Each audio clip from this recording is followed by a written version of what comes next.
There are times I know it can be hard to get up and go.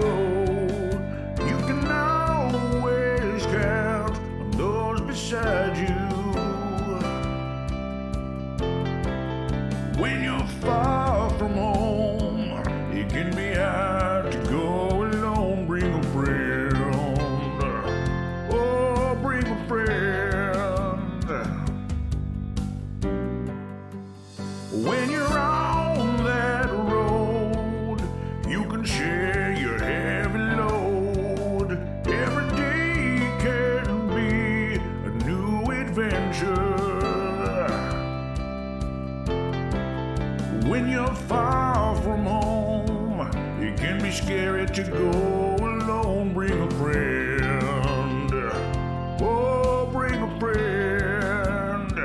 Leave a vote of me question.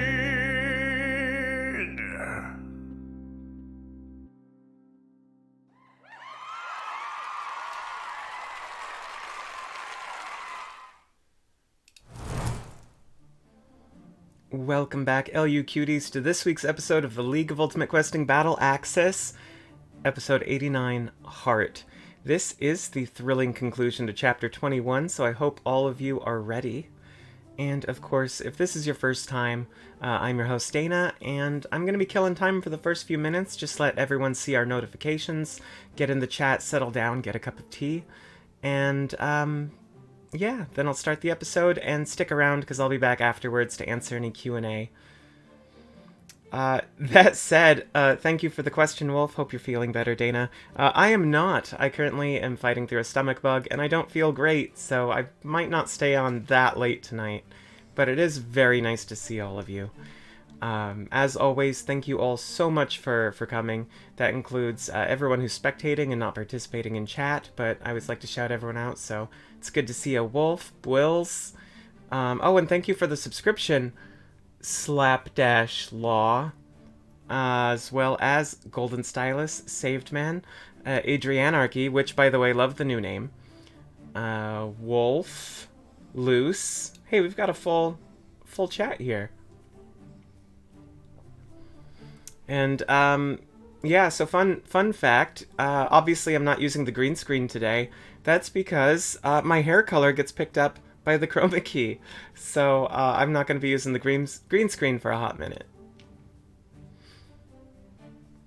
Yeah, thank you, Sting Theory. I hope everyone's having a good Monday. Mine's been pretty good, aside from being sick. I made it out for my driving lesson, and not to brag, but I drove on, roads today with streetlights and everything. So it was actually pretty fun. Very exciting. I managed to not crash, which was great.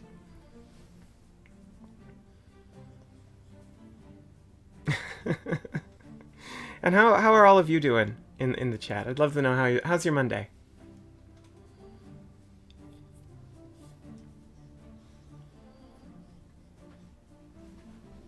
My dog is being very needy right now.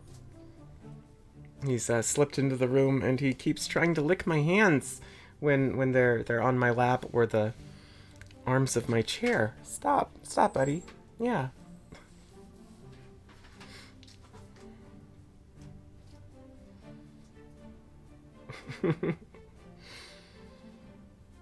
Ooh, free tacos is always a plus. That sounds delicious. I'm sorry to hear that, Saved Man, but always good to be home. Bourbon is an excellent choice. That said, it's going to tick over to the 5 after mark any minute now, so prepare your ears and hearts, because it's a good one. It's a good one.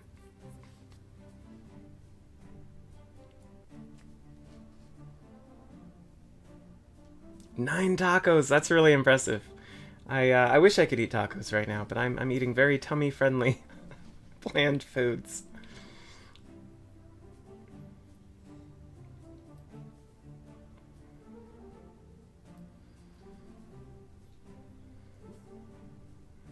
So always the highlight of my Monday is being here with all of you and seeing you enjoy our entertainment that we've created.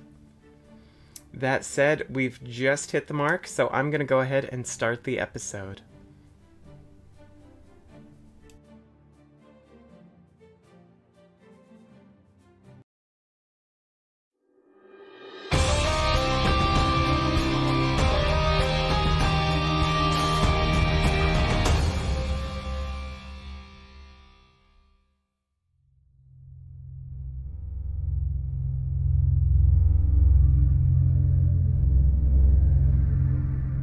In the beginning, ours was a world of rest. Peace for the lonely soldier fallen far from home. No flags, no lands, no oaths, just soldiers. In time, these warriors grew weary of a life of peace, as all do, and chose to take up arms against each other. And it was good. The first battle gave birth to Etheltoa, the haven of holy war. However, in the passing eons, purposes became perverted. Oaths were sworn, and in time, evil breached the plane of heaven. Since the breach, the blessed heroes of this place have stood against the forces of evil, the villains of the material plane against our heroes. Thus was born the prophecy that one day end would come to war, and the victor would spill out over the cosmos, spreading good or evil until all was consumed. Halafon Jr., we are losing the war. Tonga told me, but that's impossible, Mum. The balance holds. Everywhere you go, it holds. It has to. Does it? Has your friend Kara told you what happened to her home? What are you talking about, Mum? Who's Kara? You know her as Penelope Farthing, a silly name for a silly girl. But in truth, she is so much more. A vessel of flesh, carrying within her a tide of peace. And with your help, we shall breach that vessel and unleash a weapon which could bring an end to this war and all who stand against the good and the righteous.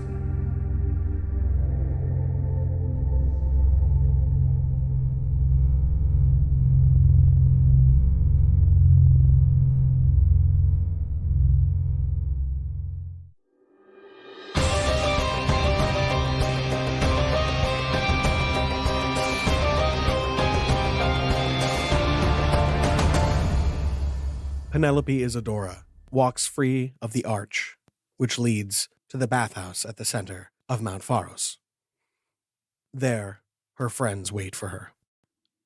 Iavos pulls the cloak off of his back and holds it out to drape it over Penelope's shoulders, gives her a warm hug.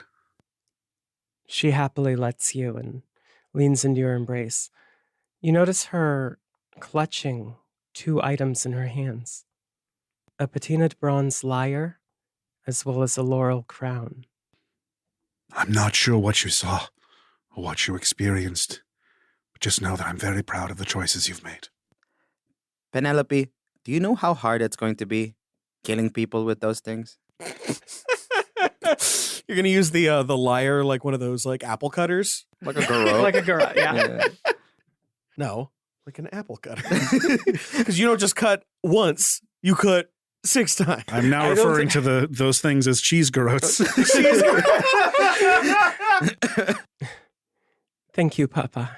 And I'm sure we'll find a way, Gaspar. How do you feel, Penelope? Like I've chosen my own path for the first time in my life. And I chose whatever this symbolizes. But it means something to me. Rhea mentioned that you might emerge different than you entered, but you're just Penelope to me. I don't feel any different. There is something very challenging that we must now do, I believe. Yes, I don't know where we're going to find like a big vat of blood on Eudaimonia, but at least that's what worked for the sword and shield. if my visions were correct. I think the final part of the prophecy involved the falling of a tower. Well, then let's go see if this reformed fallow crown deserves the adventure, knowledge, and vengeance they are looking for. Rhea, we may need to use Gaspar as an asset in the fight to come, but I'm afraid he needs a body. Yes, you can't start the quest with only 2 people. It's tradition. She smooths out her inky black and purple robes. All along them, you see constellations whose names now ring so much more true to you, Penny. She raises a hand, and as she does, a young man steps forward. You do not know his name, but he is Eudaemon, a satyr. He steps to Gaspar's spirit form. I volunteer myself for your possession, in honor of my nation's goddess. Are you fully aware of the implications? I am a creature of this world, which means that if I die, I shall reawaken. One day, perhaps not now. I do not know grief or fear or suffering. I know only my duty. Help me fulfill it. Well, doesn't get much more consensual than that, does it, Gaspar? Well then, I'll try to make sure that you return. But I make no promises. This is all I can ask. The golden arm is going to open up like a Venus flytrap.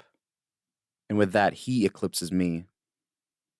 And a pink glint in his eyes flashes for a split second. Can I borrow a d6? Because this character does not have a stat block, I will be rolling his stats, his 3 physical stats anyway, using 4d6 taking away the lowest. This will apply to any character that you occupy that is not pre-built with stats already. What is his strength? Not bad, with a sound 12. His dexterity,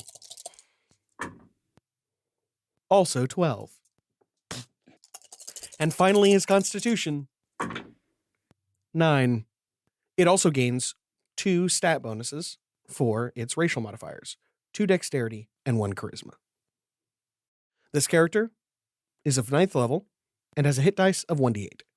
He has a total of 31 hit points. When it reaches 0, his body will be treated as unconscious. You gain his full maximum hit points at the time of occupation. If you inhabit a dead body, you gain half of their maximum hit points. You do not have hit points of your own. Any damage dealt to you while you're in spirit form will deal you 1 injury. Anytime something you are inhabiting is brought to 0 hit points, you will take 1 injury. Your possession recharges on a 5 or 6. Okay. When in spirit form, you can enter into your arm to protect yourself. However, in this form, you have no senses, are totally unaware of your surroundings in any way, and are helpless. There are other rules to be determined, and just so you, the audience, knows, these rules might change. We started off with something that we feel pretty proud of and are pretty excited about, but if balance causes some issues, we will rework it. Mm-hmm. Exploring uncharted territory is real fun. It's been quite a while since you've had a head, Gaspar. You'll have to be very careful under low ridges. That's true. These horns are also throwing me off balance. And Iavos hands you a pair of books. I assume you still know how these work? I think everyone knows how books work, Papa. Oh, you never met Wusha. Trying to do it with familiarity, I'm going to draw a weapon of rationality and take out my trusty light crossbow. Excellent. And I help drape you in the witch's mantle and gear up, buckle your armor. Just return to you the things that I found on your old frame. While you were inhabiting a playable race, you have all of its natural abilities. If you inhabit a creature that is not a playable race, it is up to me to determine what abilities you have. There are grim tasks ahead of us. We must all be prepared. You will learn much more about combat, fear, and pain, Penelope. But I think you're ready. I understand, Papa. Is there anything that I should know? Retreat is always an option. Understood. This time I will follow your commands. I simply will guide you, but your choices are yours to make. Let us be off. Yavos, as you enter to your workshop, collecting gear and resources for the rest of your allies, you notice some things. One, Xephos and Aspida on the wall, formerly known as Zillos, are dust on the ground, the green of verdigris, as though hundreds or thousands of years have destroyed them. Well, that puts an end to that chapter, I suppose. 2, the fourth bell is ringing. Ah, always in conflict. It stops. Now that's curious. I will take the bells and put them in my bag. Unfortunately, I don't think I can use any of the other Penny's old equipment. The armor is much too heavy. And too large. Wow! I never tried to fit inside it before. Look at the amount of room for those bazongas. What? And after reflecting on that for but a moment, she's going to cast mage armor on herself. It lasts for 8 hours. Smart. That a girl. Are there any other preparations? If there's any kind of like dagger and leather that we can borrow to equip Penny with. I will say you can equip yourself with anything that can be found in the PHB. Okay, I'm going to take a dagger, a sling. Presumably, the items I just picked up count as an arcane focus, and an explorer's pack. I have my normal Iavos gear that he has dusted off and re-equipped. I have the usual Gaspar things, but The man who you currently occupy is wearing leather armor not unlike your normal suit. However, it is a light-colored leather. After asking Rhea to make it something more befitting of you, it seems almost to resist becoming black, as though black armor is a signifier of something dark and sinister, and it continually turns back into a lighter-colored armor. well, this is going to be fun. Yeah, the hats do that too here. Maybe once we enter the dark wood, it will change again. Unfortunately, you won't be able to wear your signature riding boots with those hooves, but... It'll be fine. I'll try them on anyway. Trying to pinch enough of the inner soul with my hooves. Now that you are all equipped with your basic equipment and with what few relics still reside in Yavos' care, you begin your journey down. 2 of you have mirthful leaps and find it very easy to traverse the rocky mountains and the switchback pathways. So much so, in fact, that it allows you to go up and down twice before Yavos finds his way to the bottom. Frolic with us, Papa. I'm not built for frolicking. Yes, Papa, frolic. I don't like that. You notice a couple of things about Gaspar as he frolics. 1, he doesn't smile, nor does he frown, nor does he seem to do much of anything as far as expressing. Sometimes, in the middle of doing other things, he will express, but the expressions don't seem to match, as though he's forgotten how to use a face. Looking good, Gaspar. There is also uncomfortably long eye contact, as if he's forgotten that just watching somebody and everything they're doing is a disrespectful or concerning act. Gaspar, your eyes are looking very dry. Don't forget to blink. He's like, I'm so high up. I'm so high up. The first few times you're reminded to blink, tears stream out of your eyes because you've genuinely forgotten. Is it tactically beneficial if I blink one eye at a time? You're the master strategist. Anything to get one leg up. I'll do it too. As the 2 of you joke and play and laugh, you can feel a sense of connection, not just to each other, but to the world at large, as though suddenly a tune that was once discordant is now harmonious. Even as you enter the threshold of the Darkwood, that harmony sings with you. Were we good friends, Gaspar? Honestly, there was too much between us to be good friends. But that's all gone now. I think we're going to be great friends. I hope so too. Just don't loan him any money. Well, yeah, you're right. I will still need a lot more money. This arm, it requires tribute. As you enter the clearing where you lost everything, you hear the stomping of hooves on stone emanating from the tower. Iovos holds his hand up to the group, almost taking a leaderly position. Yes, Papa, did you want to say something? One moment. And holding his hand out, he seems to be feeling the air. He takes several steps towards an old tree near the tower and moves aside some tall vines and thick grasses, revealing the rusty hilt of a giant greatsword. He grabs the hilt with both hands and with a grunt, lifts it from the earth. What he draws is not the broken, rusted, ancient thing that once he carried. Instead, it is almost as though the swamp itself has eaten away the rot. It is polished, though still pitted and broken. How curious. He slides it into a sheath on his back. It's heavy, just like I remember it. I'm going to cast False Life on myself. As the necromantic energy binds to your flesh and you are invigorated, you take your first tentative steps toward the tower and your possible death.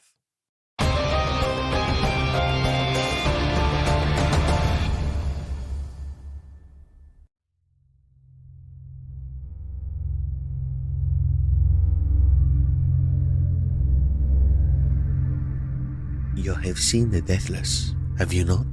I have? Then you know something of the horror that is to come. It began with death. The first true death in all of Eteltoa. A blink dog of all things. Sent behind enemy lines to rescue captured soldiers. He was wounded by an enemy dagger, bearing unknown sigils. The wounds would not heal. And when the creature died, his soul could not be recovered from the astrum. It was destroyed, utterly and completely.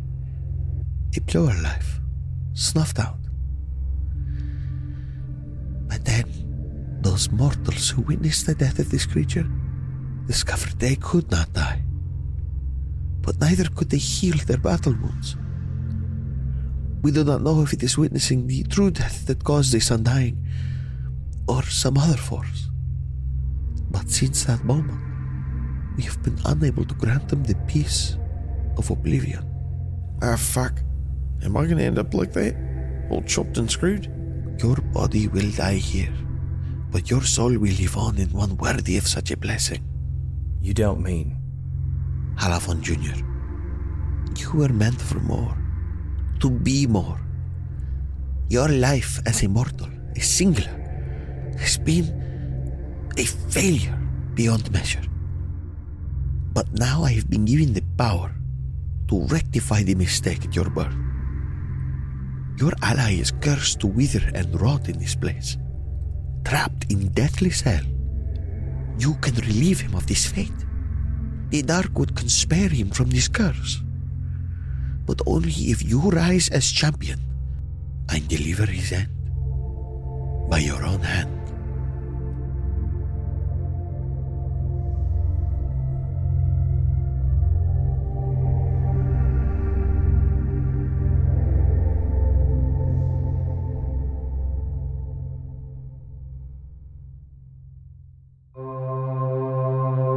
We're about to witness a planar phenomenon, a keyhole between worlds that only marketing can penetrate.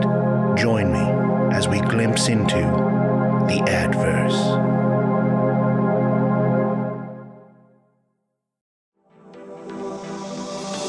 Second wind, feel the power and might. Second wind, keep your head in the fight. Second wind, second wind, second wind. You've used Second Wind energy drink on the battlefield to keep you hydrated and fighting strong. But what about studying for the big Arcane Final tomorrow? or maintaining concentration on a powerful spell, reach for the all-new Second Wind Wizard View. It's the only arcane focus you'll need. In great flavors like chamomile, anise, and electric gray. Second Wind Wizard View. Take your spells to the next level.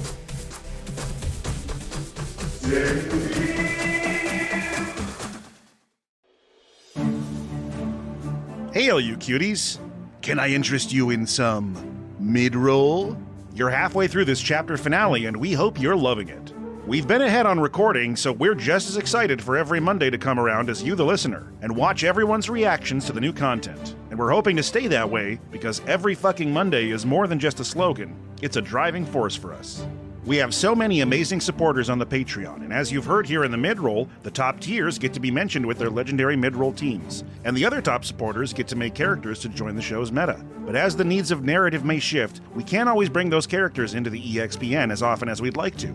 So for the next few episodes, I'll be mentioning the characters, the teams, and the players. And if you want your player name listed as something other than what's on our Patreon, just let us know via email or Discord. Over the next few episodes, I'll be going over each team individually, but to prime the pump, here are all the current characters that are on that meta list. Damu Abzu, Luna Shadowpaw, Valnar Yugibnov, Waffle, Talitha Al-Saline, Splish, Pyre Larisharn, Duncan D. Sortely, Elstair, Clint of Eastwoods, Garn Goraberk, Jelinek, Thera, Azriel Vilnius, Ollie Curious Amaranthus, Bartholomew Walson, Kyrian Moro, Verena Atera, and Flock Strachmond.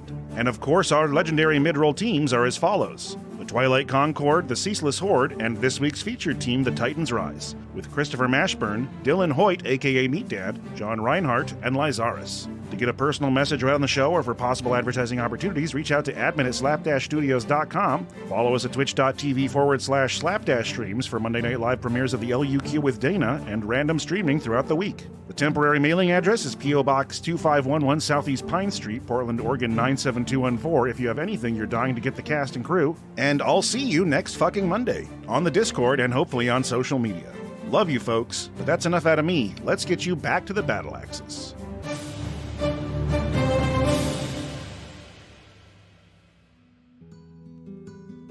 You just don't understand me. We never talk anymore. When was the last time we kissed? Relationships are hard, and not having the right partner is even harder. Look, I'm not the athletic type. No, I don't want to go on an adventure hike. Mosquitoes, sweat, and warm water bottles don't excite me as much as napping and snacks.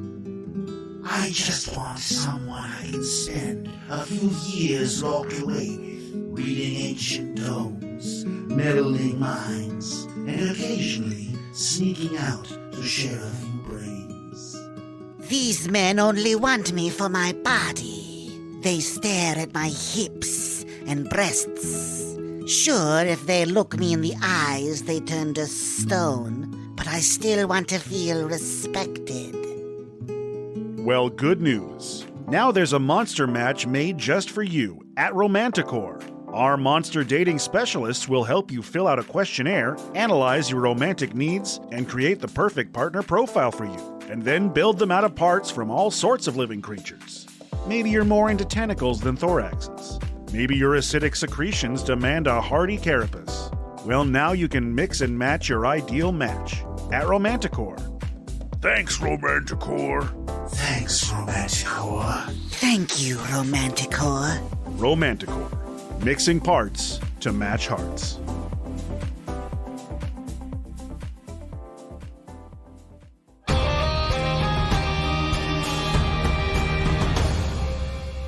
You climb the broken remnant of the wall leading to the tower proper. Inside, the vines have parted, creating a direct pathway to the rear exit into the basement. This is very uncharacteristic. But I'll go first. As you step inside, no threats await you. No corpses. No revenants. Only eyes in pools of rotted flesh. As you step through the door at the rear, you are greeted by a stone staircase leading down. To your right is another stair, this one leading up, but so heavily destroyed that there is no path to the balcony. Can your new form see in the dark? No, these eyes were meant to be in the sun, never in the darkness of this wood. Then the lantern on my hip will begin to glow with light. It's not as if they don't know we're coming. With each step, hoofbeats follow, not moving towards you, simply the stomp and grind of a caged animal. Here, there is no dark wood. There are no black vines on the walls, no sludge at your feet. There is no odor of rot and decay, only that of time and life lived.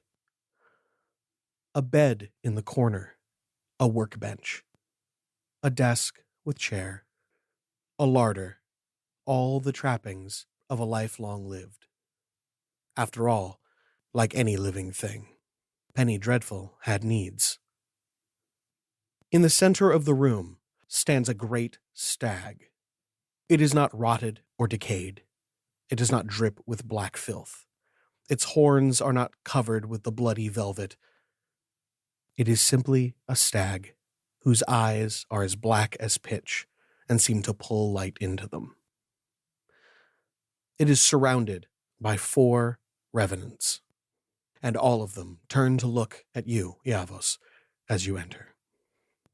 One way or another, this tower falls today. As the stag turns to you, you see nestled into the fur of its mane on its chest a great beating black heart. It says nothing, for it cannot speak. It is what was left behind. All of the trappings of humanity and memory, of a young girl, a great warrior, and an evil witch. Roll for initiative. Yes, sir. Woo! Not the best thing I've ever seen, but... The order of operations will be Gaspar, the Darkwood Hart, the Revenants, Penny, Iavos. At the top of the initiative, Gaspar takes his action. Knowing just how debilitating being struck by one of these Darkwood Revenants can be, Gaspar's going to try and take one out immediately. Even as it crawls and shambles on the floor, the tip of the quarrel traces every single movement. I'm going to aim and fire. Hit it. I hope so, because I have less dexterity as the satyr. That is a 17 to hit. Excellent. That is more than enough to hit. After long years innumerable, of eyes at your hips, there is something truly freeing about being able to look with your head at an opponent and fire. And your first shot strikes true. Roll your damage. Forgot how scopes work. Yeah. 17, but we re-rolled that one. So, it was 4. That is 23 points of piercing damage. Beautiful. A quarrel sprouts, not from its heart, but its eyes.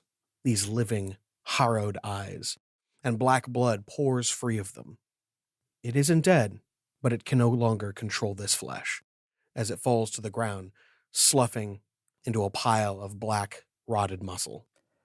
Well, as it still lingers over the remnants, if it works on the creature, I would like to attempt use my Trinkets of the Departed. What would stop it from working on this creature? If you deemed its soul not to be able to be reduced or captured. If only that were true. This soul can very much be reduced, though it cannot be ended. As the shot finds home, you feel in your palm something firm, and as you extend your open hand, you see a small carving of a wooden soldier dressed in traditional Eudemonian garb. Whatever this thing was, it was from here. That is the end of my turn. That brings us to the Darkwood Hart. The black of its eyes sprout a red pinprick, which begins to spread, engulfing it. It stares at Gaspar with hate. a boiling rage and vengeance. It strikes at you with a 22. That will hit.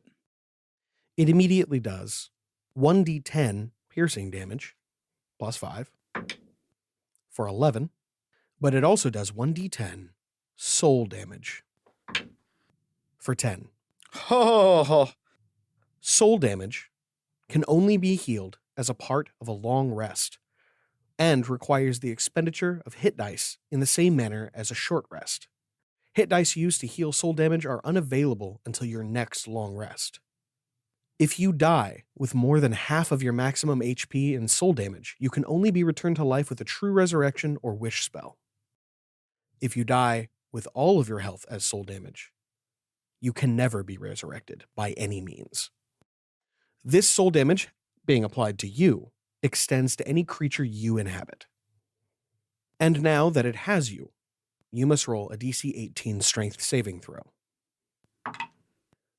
17. Ooh! That's a bummer. You are now entrapped. As it charges forward and gores into you, it locks you down with its massive rack of antlers. As you are trapped, the antlers begin to grow into you, and from its heart, you can see a black tendril lifting up and moving towards you. You are now considered grappled. That makes it the Revenant's turn. This is bad. Don't like it. I am at 10 HP. Woo! Only one of them can get close enough to attack. It shambles forward and strikes at Yavos. That is a natural 20. Good. Great.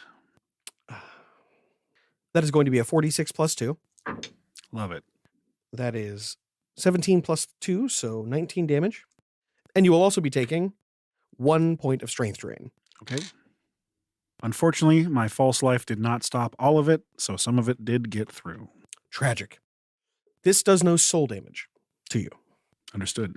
As the withered, rotting hand strikes you, you can feel the Darkwood energy coursing through your veins and pulling your life force out. That makes it Penelope's turn. Papa, what should I do? Be brave. Shaky fingers begin to pluck at a lyre. A simple melody, as she narrates.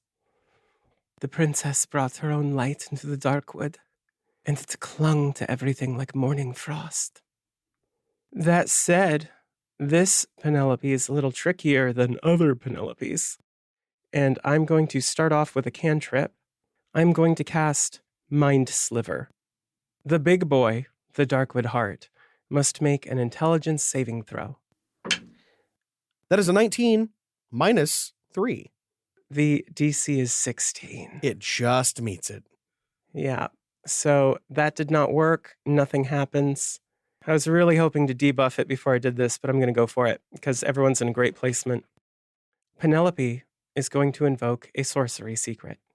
At least that's what she calls it. And I'm going to quicken a fairy fire to make it use a bonus action instead of a standard action. I like it. All the bad guys are going to need to make dexterity saving throws. That's a fail for the Hart. That's a fail for the Revenant. That is a success for the second Revenant. That is a fail for the third Revenant. An inner glow grows within Penelope, expands around her like an aura of sunlight before exploding into motes that spread throughout the room and cling to these creatures, coalescing on them. Excellent.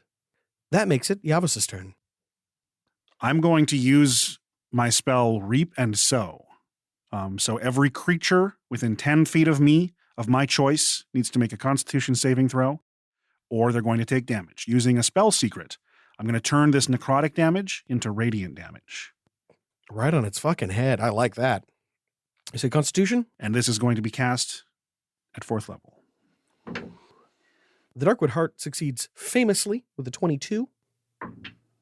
The first Revenant succeeds. The second Revenant succeeds. The third Revenant succeeds. Now, this is cast at 4th level, which means it's going to deal 4d6, and they're still going to take half even if they succeeded. So I might as well just roll normal because they're weak against radiant. Is that accurate? I would roll the dice as normal. Yep. and then we will multiply as needed. Okay. Come on, juicy, tasty good. It's just okay. A total of 12 radiant damage. Excellent. All of the revenants take 24 radiant damage, which is more than enough to kill them. However, the heart is not so afflicted. As the radiant light graces it, its pulsing black heart glows golden, and a golden laurel appears in its crown. It has no effect. Cool.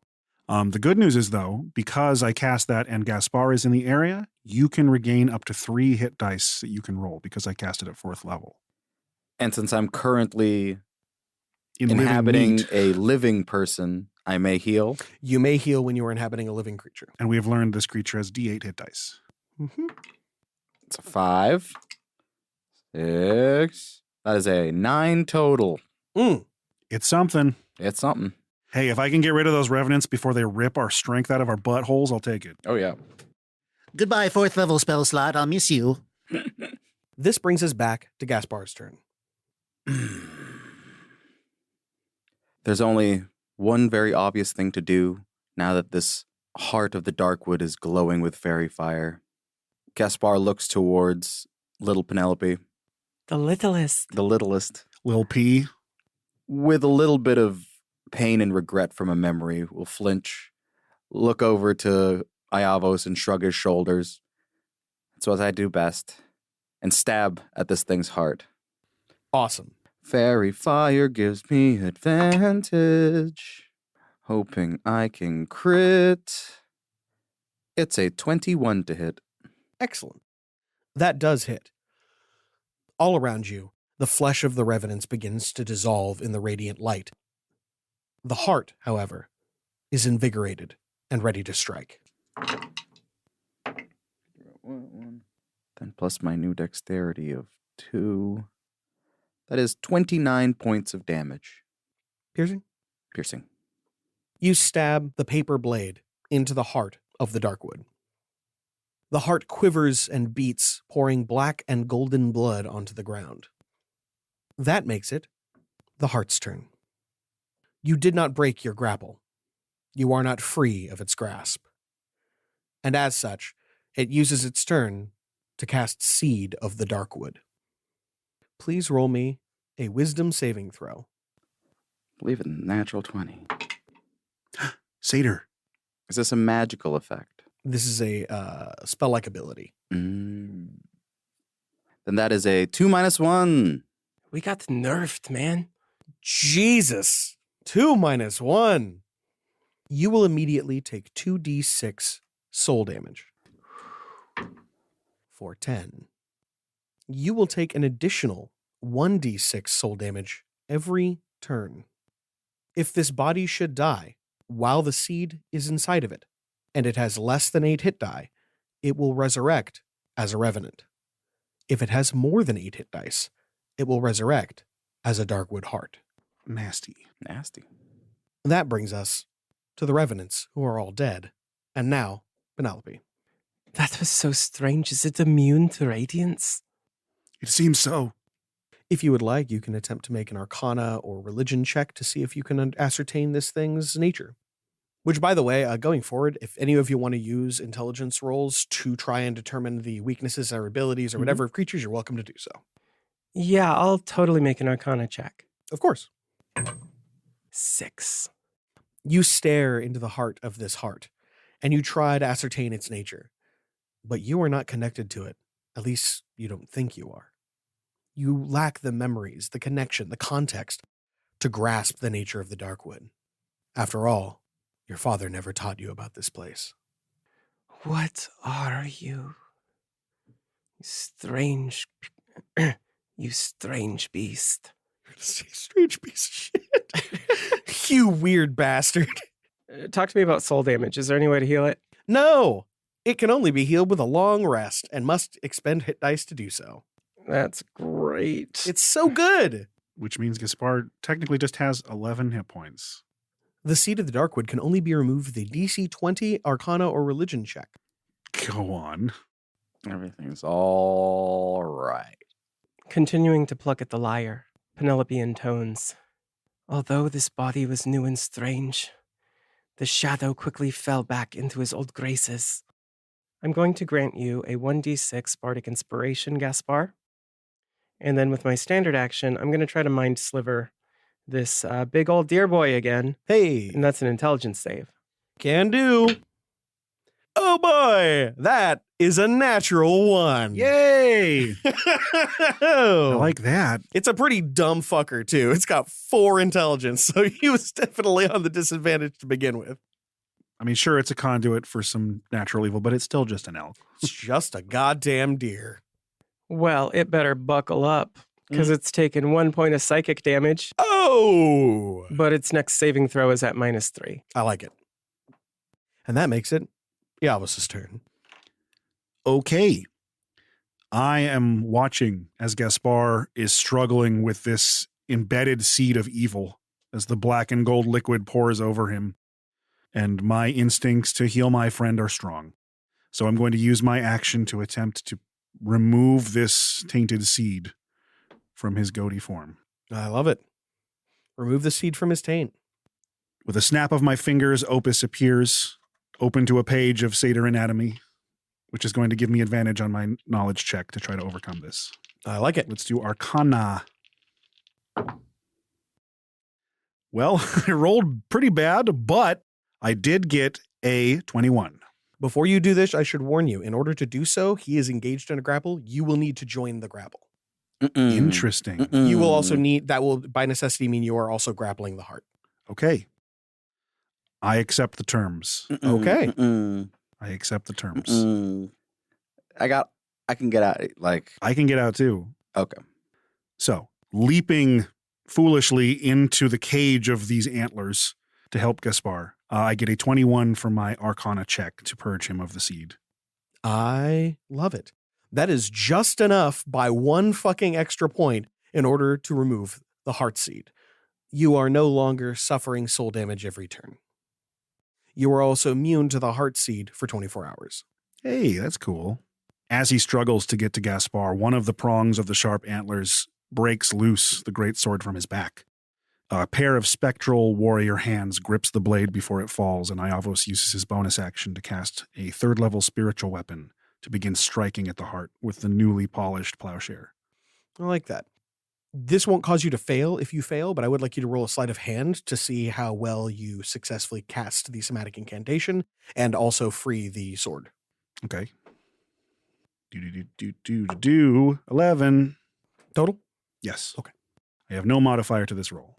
Your hands are clumsy and awkward, trying to free yourself from the cage, which seems almost to grow around you like living antlers. It is difficult to conjure the focus necessary. You cast the spell and you free the blade, but you are open, and you realize the threat of this thing's seed is far greater than you imagined, staring into the infinite black inside of it with the tiny golden seed at the center.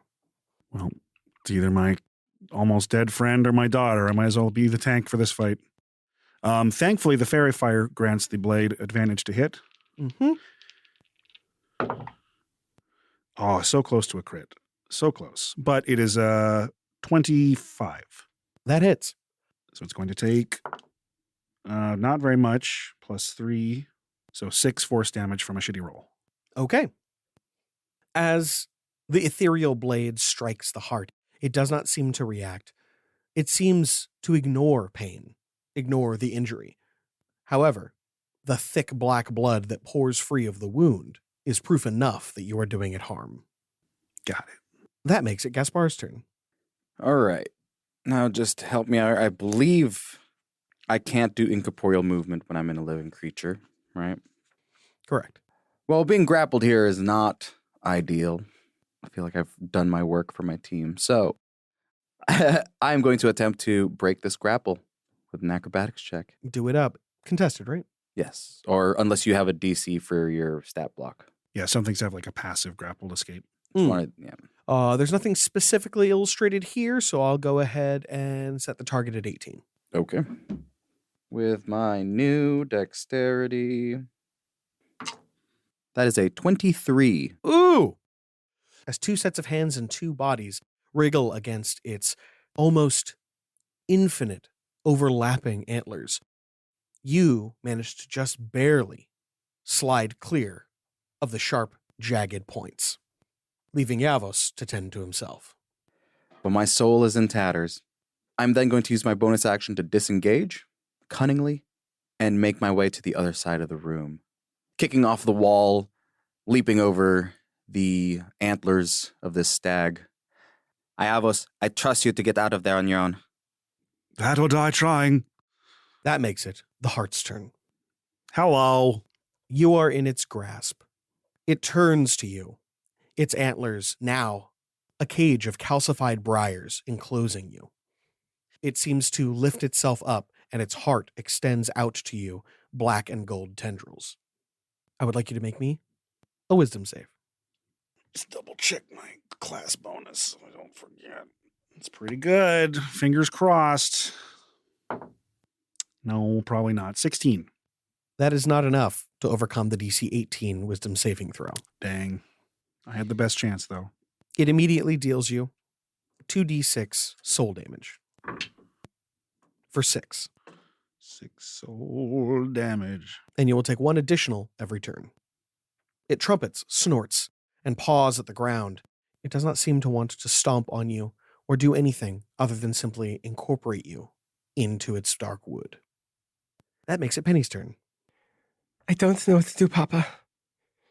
Getting stabbed and impaled and attacked by this. You're doing fine. I'm very proud of you. But if it's immune to radiant, then most of my abilities won't work, and I can't do other support spells without breaking the fairy fire. Use your imagination. This is so complicated. Is there anything I can do to help Iavos escape? You could attempt to free him from the grapple. What would that require? It would be as if you're trying to grapple it. Okay, so it'd be an athletics roll? Yeah. In this, the Lord's 5th edition. Oh, fuck me. Yeah, I'll try it. Okay. Go ahead and make me an athletics check against a DC of 18. Stop. No. 6. That's not going to do it. Penelope grabs onto this cage of antlers, throwing her body against it, rocking it back and forth, but it does not budge. All the while, she seems somewhat upset. Iavos, go ahead and take a 1d6 bardic inspiration. Cool. As your hands close upon the antlers, the gaps between them start to close and open, shifting in a non-Euclidean fashion. Their origin, their destination, seems totally unknown, and your eyes, flesh as they are, struggle to grasp what it sees. No. And that brings us to Iavos. Since the creature seems to be trying to put itself into me and take over my frame, I'm going to stop struggling against the antlers and just focus on my magic. And looking through the cage of its entombing antlers, I'm going to spectate the far side of the room and Misty Step. Ooh, I like it. And I will simply just appear against the opposite wall. That works for me. I'm going to say that because you are enclosed, I would like you to make me an Arcana check to see if there's any complications in trying to escape what is presumably a magical cage of horns. Very acceptable. 26. That'll do it. You find yourself on the other side of the room, with Penny alone up against the Darkwood Hart. But that is a bonus action, and I will attempt to use a cantrip with my other action because that's all I can do. Hey! And relying on the good old magic that got me to where I am, I'm going to unleash a firebolt at the back of the stag. Lay it down. Thank you, Fairy Fire. What a good spell to cast. Hey, that's a 24. That's a hit. Hey, for cantrip damage, that ain't bad. We're looking at 15 fire damage. Hey, all right. It is not immune to the fire. As the flames scorch and singe the fur, the flesh is exposed. It is not the flesh of a deer. Instead, it is the screaming faces and pressing hands of all it has consumed. And while I have no control over it this turn, the greatsword is still entangled in its antlers fighting against the creature. Understood. That makes it Gaspar's turn. I told you I could get out. Yes, but we're still locked in here. This is why in LUQ rogue training they tell you not to fight in basements. I'm going to launch a crossbow at it. I'm on my last hoofed legs here. Just throw the whole crossbow. There you go. Skapow! Fairy fire still on. Mm-hmm. Okay. Come on. All right, that is a 24 to hit. That'll do it. It ain't that hard to hit. It ain't that hard to hit. Are there anything special about your bardic inspiration? Can they be used for AC damage? Oh, no. No, yeah, basic. Nothing interesting like that. No, I can use them to cast my story spells. Oh, yes. The one I have today is not particularly useful. That is 27 more damage. Excellent. Hunting season's open. Okay. Hey, Zach, is there anywhere to hide in here? No! Fuck! The only objects here that might even be conceivably large enough to hide you are things like a bed, a desk, etc. But as a DM, I will say that due to the nature of the room, hiding behind these things would be absurd. Unless he disembodied and flung his arm under there. You could theoretically hide if you chose not to be in this body. However, that would not allow the creature that you are inhabiting to hide. I like this. Gaspar is going to kick over the desk and attempt to hide behind it. And then realize his antlers are sticking out. You are, however, being provided cover. Hey. That's the end of my turn. Satyr's going to say. That makes it the Hart's turn. It now realizes that it is alone with a target. It turns and attempts entrapping Gore. Oh! That is a natural 1. Oh, baby. Can't touch this. By this, I mean that. My child. As it pulls its antlers from the ground and attempts to strike at you, there is a force which prevents it. Something in you stops it in the middle of its attack. It simply stares at you with its black eyes, its black and gold heart pulsating, thumping, over and over again. That makes it Penny's turn. Penelope palms her dagger and thrusts it into the beast's heart. Roll that beautiful bean footage.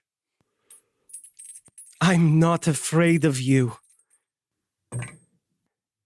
Dirty 21. That's a hit. It's a good stab. Ooh. Maximum damage for your little daughter. 7 points piercing. Hey. As you drive the dagger into its heart, the black and gold blood pumps freely. Its eyes look at you, not as predator, not as prey, but as a thinking creature. It seems to look confused, but it doesn't stop trying to kill you. As Penelope stares into its eyes, overcome with the strangest feeling, she uses her bonus action to Misty Step the fuck out of here. I am going to rejoin my father's side. I like it. Atta girl. Whoosh. You all now stand clear of the heart. Iavos. Beginning the turn with my bonus action, I'm going to maintain control on my spiritual weapon, and it's going to pull itself from the antlers and attempt to bury itself into the back of the beast. That is a 26. That is a hit. Go, gadget force damage. Where'd my D8s go? Come here, you. I need you. 8, 9, 10. 13 force damage from the spiritual weapon. And now that there is this metal rod sticking out of the back of the deer, I'm going to use it as a target, a conduit, for the 3rd level lightning bolt that I unleash towards it. Beautiful. Now watch and learn, Penelope. Offensive spells are very important.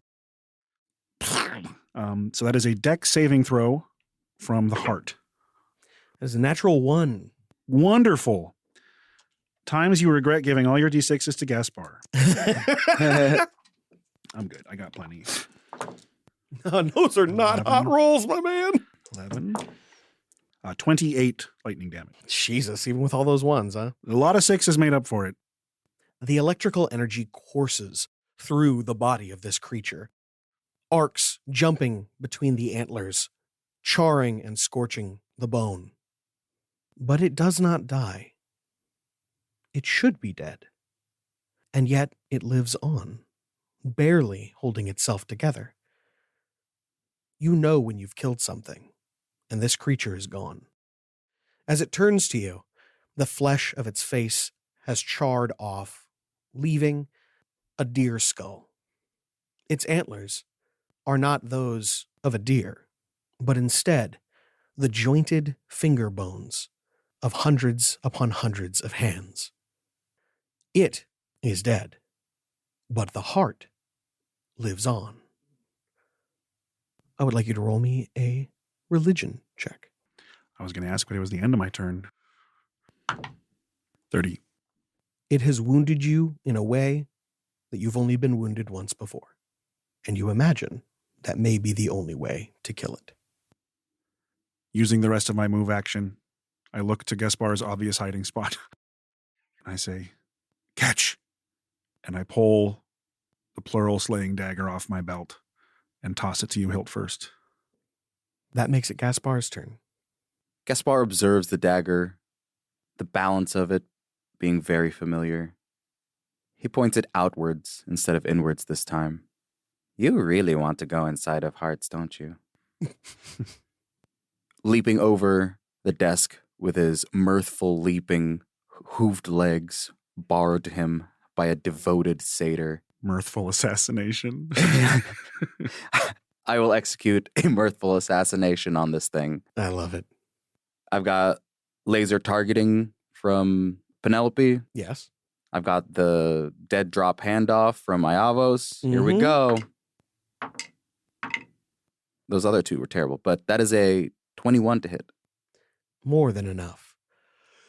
As you drive the Godslayer dagger, the dagger of the skeptic, a dagger that should not exist, into the Darkwood heart, it does not bleed.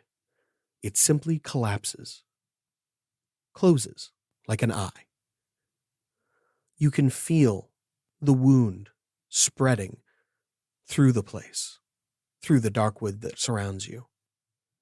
The same blade that cut you free of your ties to this horrible creature now frees you, Demonia, in truth.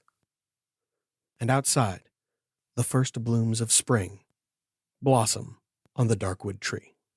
And all at once, the memories of Penelope Farthing, Pennicos, and Penny Dreadful come flooding back.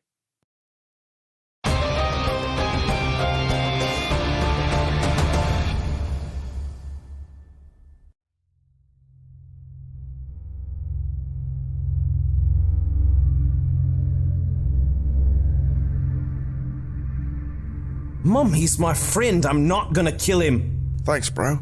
Yeah, is there an option B? Your fate was sealed the moment you crossed the threshold of the Deathless. This is a mercy. And what greater mercy than death at the hands of one with whom you have fought, blade, and killed. Fuck. It's alright, Hill. Seems like there's no other choice. No use dragging it out. What, we're just gonna take her word on it? Since when has she ever given me any reason to trust her? Then don't trust her. Trust me. Penny, you look different. How are you? Why are you here? Is Iavos with you? Can he explain this? Hal, I'm not the Penny you know. I am something else, something greater. I am the sum of all pennies. And I swear to you, if you join us, help us, we can bring an end to the Deathless. We can stop the war. We can bring peace. She is your destiny. I wish so deeply that you could read the words on your flesh, that you could see what I see, your true potential. Maybe I can.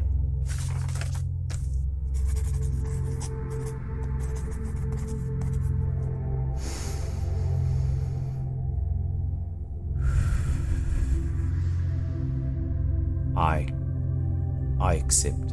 Cool. I mean, not really, because, death. But fuck it. I've been ready for oblivion since I was born. Just didn't know it had been an option until now. Or at least my only one. Hona, I'm so sorry. It should have been me. It is you, kid. Always has been. Good luck.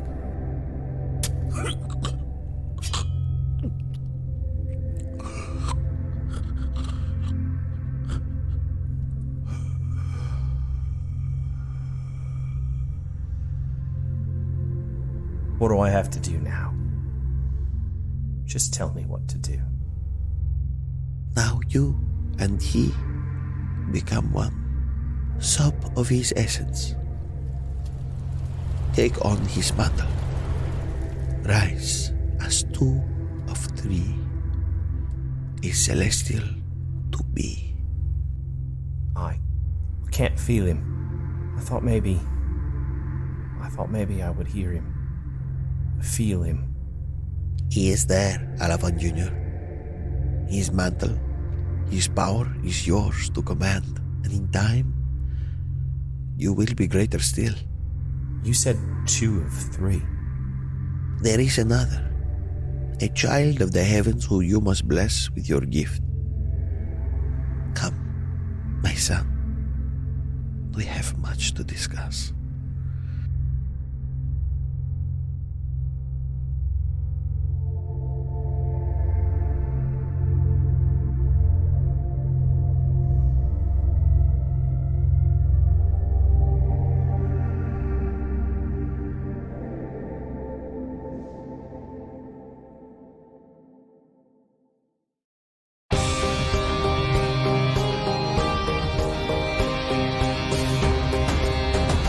Love that ending. Boy, if we had Glory, that's everything shy of Burning Glory to do that combo move.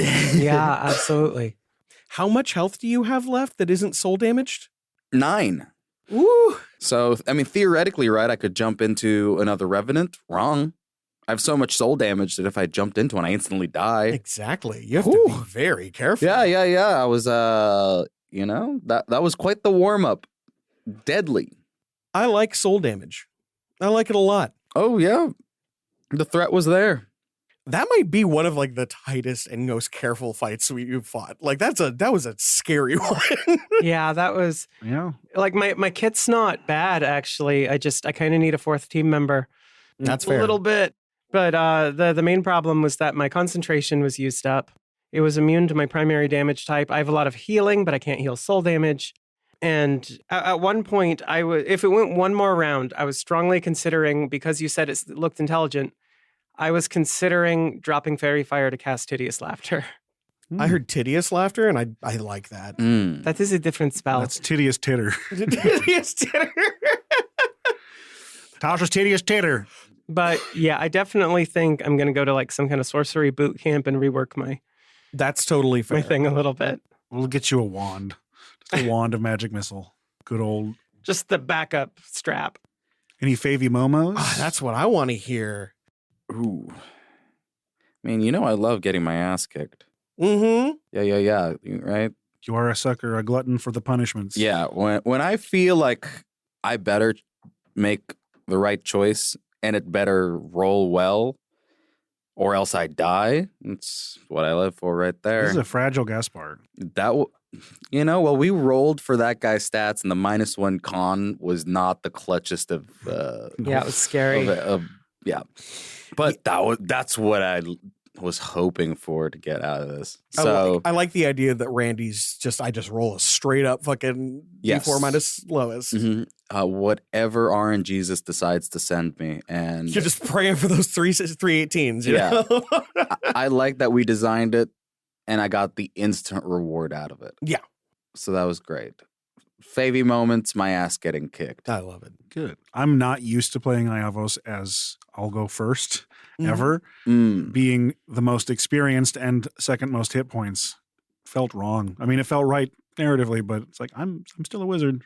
Combat wise, it's really cool to see you guys just throwing yourselves in there and getting tight. Like that was a real fun one. Although going in with False Life, I technically did have the most HP. There you go. Nice. I feel like maybe it was like 10 seconds after it, because my brain's slow.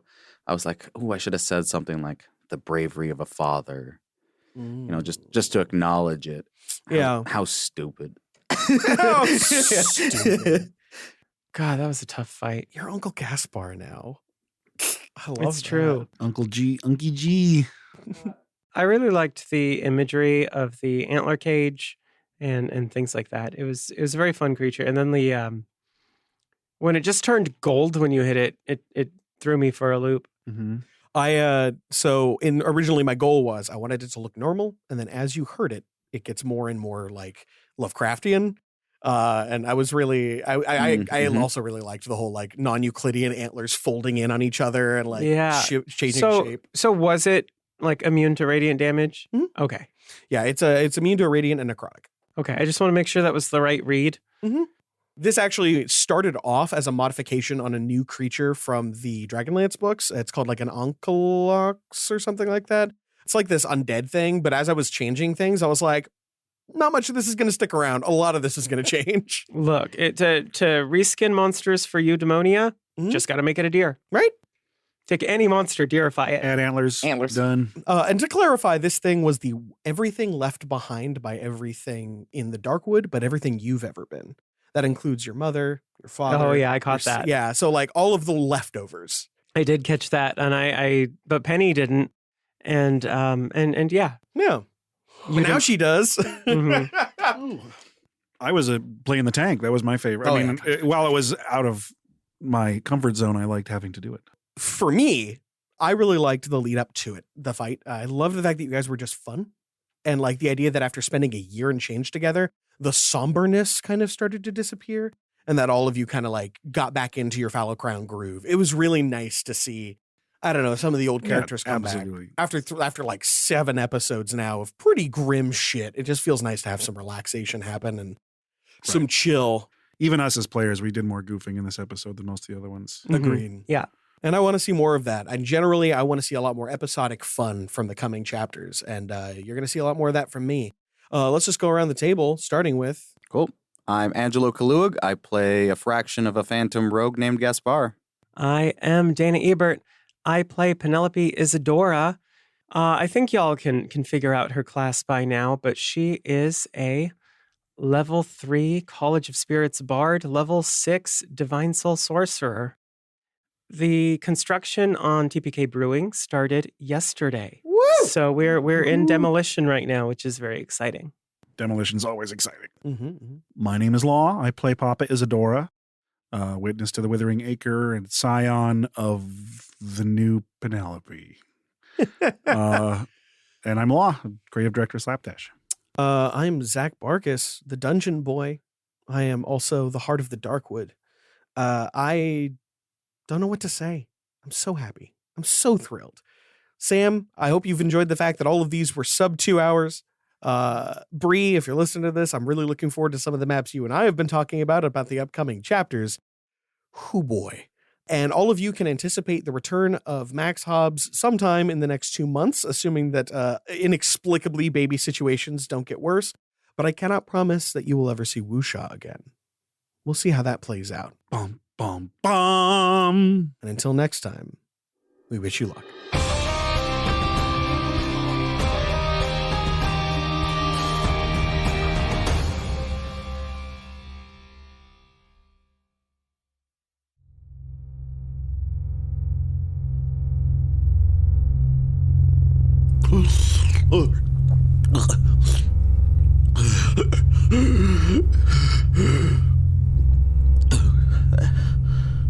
Hell?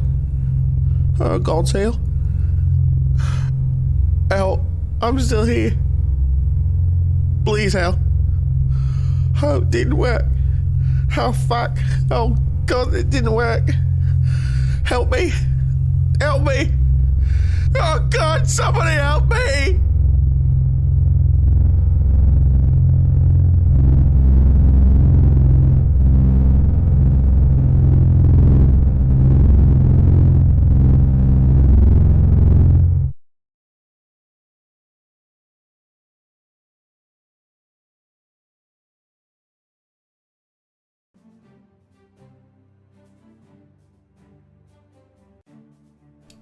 And I am back.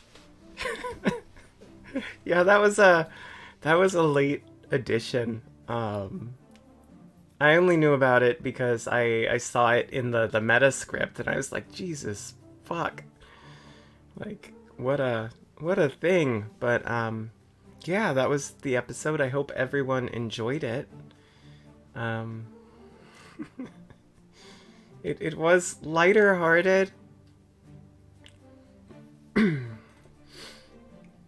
Any oh, the meta's fantastic. I think that's it for the Halifon flashback story, but we shall see. We shall see. I don't know what the plan for the meta is. I only know when I'm asked to record lines for it. Any questions? That was the end of the chapter.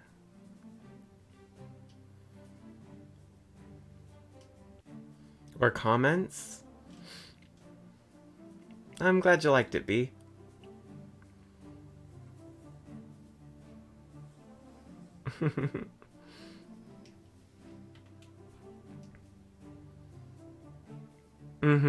Yeah, it was fighting with 3 people without a tank. It was a very weird comp, and then I'm still getting used to this character, and you know, rolling a fresh character at this level, I did some things a little wrong that I didn't realize until I was playing her, but I don't think it has been said, but you will learn that probably soon. Yeah, that's what I thought. It does get explicitly said at one point. But yeah, good stuff. Good stuff. Yeah, I actually had no idea that twist at the end was coming. I did not know that this version of Penelope was going to be getting all the memories back. So that was actually a pretty cool twist.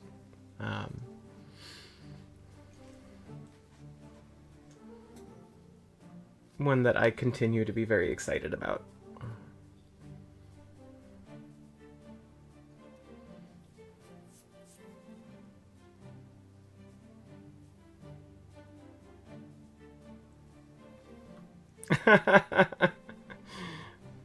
That's an excellent point, Wolf.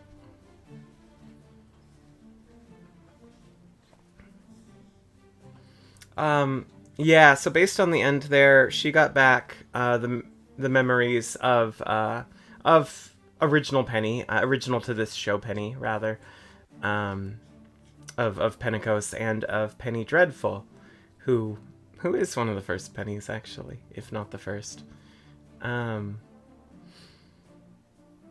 Yeah, so, but it's still, you'll find out, but it's still,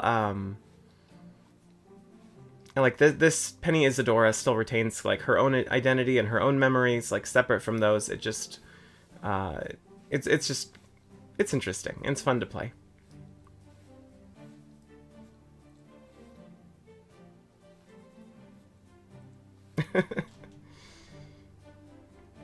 I think I think Penny can handle it. Oh, hey, Blue Pulse Flyer, good to see ya.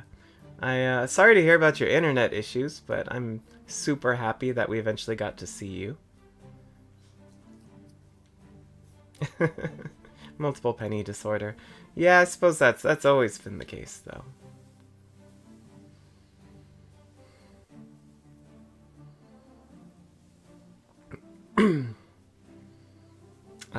That is correct, Reshpin.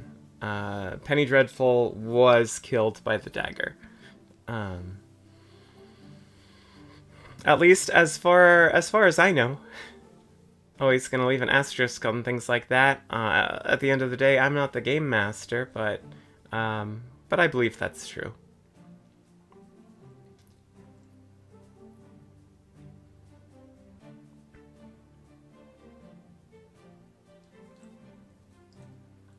Oh God, don't get me started, Wolf. Do not do that to me. I I do not have a half hour to spend on that right now, but I appreciate it very much.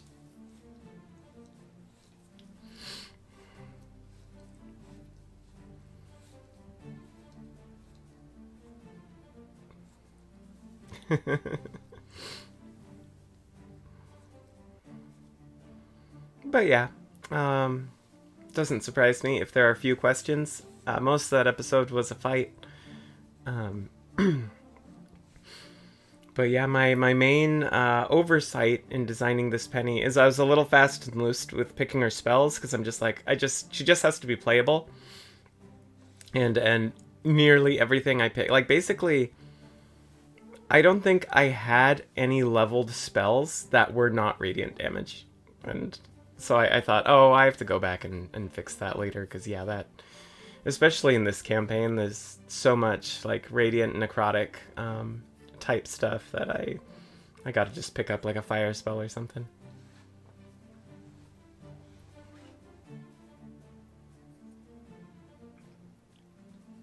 Yeah, I don't have a technical explanation for that, Rash, because that's a very good question. But at the time, Penny Dreadful was fully in control of that version of Penny, and Pentecost was shunted back into like her subconsciousness. I don't know. It's a good question.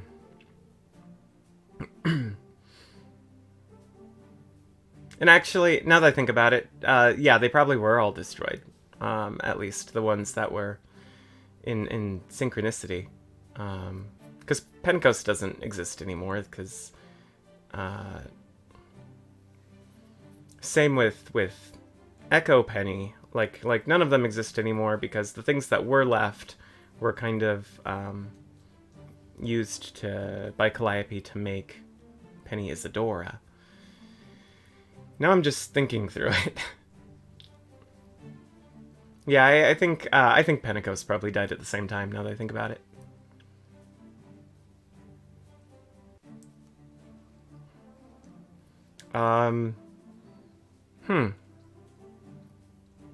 Well, Buells, I wish you were around to ask me that question 2 months ago. Because I did not think of that at all, and that's very good.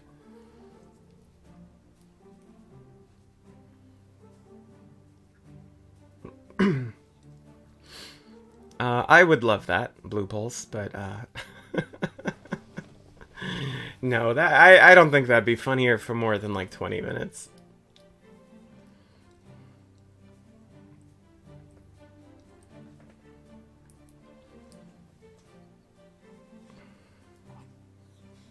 It would be funny just to have like a like a 10 or 15 minute like animated short of just like the other pennies and the synchronicity inside Penny's head, just like lounging around and giving a running commentary on the dumb shit she's doing. That'd be pretty good.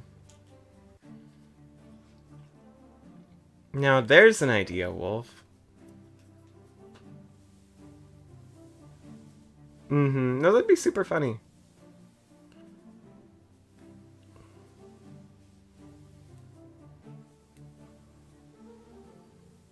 And I mean, hey, Yaziba's Bed and Breakfast plays like a sitcom, and it works very, very well as a game, so it could.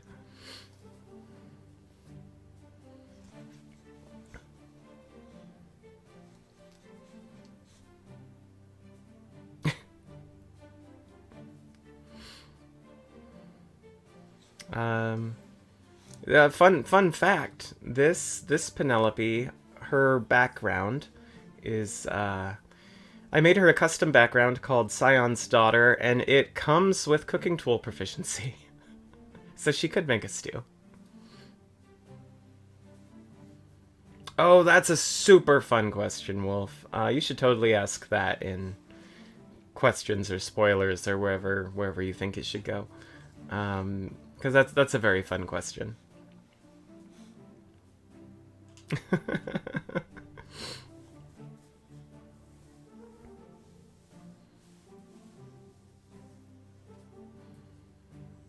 The Grimalkin spin-off would be very, very fun. Definitely one of the more requested ones that is more feasible. Because you know, Zach's never gonna give us the Philip spin-off that is the most requested one. But that shouldn't keep you from continually asking him for it.